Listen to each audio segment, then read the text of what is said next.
ಸ್ವಾತಂತ್ರ್ಯೋತ್ಸವ 80ನೇ ಸ್ವತಂತ್ರ ದಿನಾಚರಣೆಯ ಶುಭಾಶಯಗಳನ್ನು ನಾಡಿನ ಜನತೆಗೆ ಕೋರ್ತಾ ಇದ್ದೀನಿ. ಇವತ್ತು ದೇಶದಾದ್ಯಂತ ಬಹಳ ಸಂಭ್ರಮದಿಂದ 80ನೇ ವರ್ಷದ ಸ್ವತಂತ್ರ ದಿನಾಚರಣೆಯನ್ನ ನಾವೆಲ್ಲ ಆಚರಣೆ ಮಾಡ್ತಾ ಇದ್ದೀವಿ. ಇದು ಒಂದು ಹಬ್ಬದ ರೀತಿ ಆಚರಣೆ ಮಾಡ್ತಾ ಇದ್ದೀವಿ. ನಮ್ಮ ದೇಶದಲ್ಲಿ ಅನೇಕ ಸಂಸ್ಕೃತಿಗಳಿವೆ, ಅನೇಕ ಧರ್ಮಗಳಿವೆ, ಅನೇಕ ಜನಾಂಗಗಳಿದೆ, ಬುಡಕಟ್ಟು ಜನಾಂಗ ಇದೆ. ಒಬ್ಬೊಬ್ಬರಿಗೆ ಒಂದೊಂದು ಹಬ್ಬ ಶ್ರೇಷ್ಠವಾಗಿರ್ತದೆ. ಅವರವರ ಹಬ್ಬಗಳನ್ನು ಆಚರಣೆ ಮಾಡ್ತಾ ಇರ್ತಾರೆ.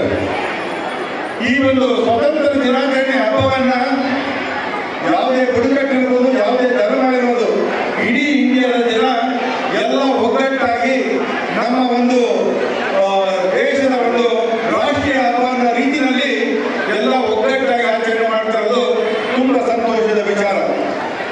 ಯಾಕೆಂದ್ರೆ ಈ ಒಂದು ಸ್ವಾತಂತ್ರ್ಯ ಅನ್ನೋದು ಅಷ್ಟು ಸುಲಭವಾಗಿ ನಮಗೆ ಲಭ್ಯವಿಲ್ಲ.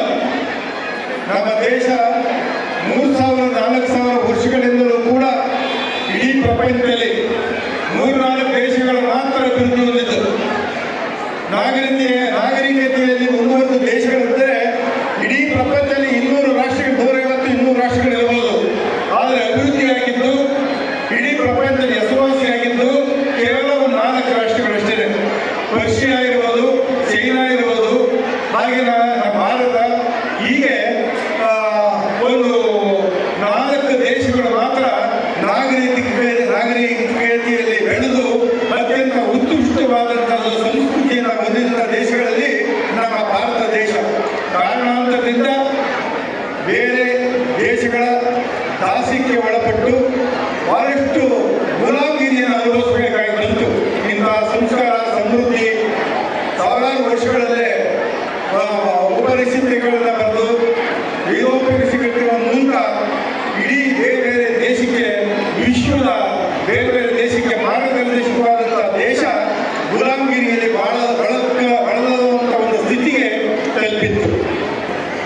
ಈ ಬ್ರಿಟಿಷರ ಒಂದು ಆಡಳಿತವನ್ನು ಕೊನೆಗಾಣಿಸಬೇಕು ಅಂತ, ಅವರ ಆಡಳಿತವನ್ನು ಕೊನೆಗಾಣಿಸಿ ಸ್ವಾತಂತ್ರ್ಯವನ್ನು ಪಡೆಯಬೇಕು ಅಂತ ಅನೇಕ ನಮ್ಮ ಹಿರಿಯರು ಬಹಳಷ್ಟು ಹೋರಾಟಗಳನ್ನು ಮಾಡಿದರು.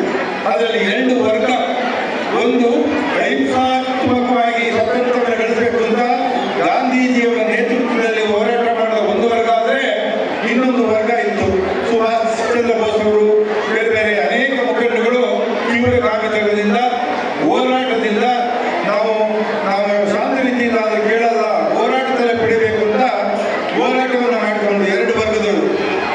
ಈ ಸ್ವತಂತ್ರ ಬರಬೇಕಾದ್ರೆ 2 ವರ್ಗದ ಹೋರಾಟನೂ ಕೂಡ ಕಾರಣ ಆಗಿದೆ.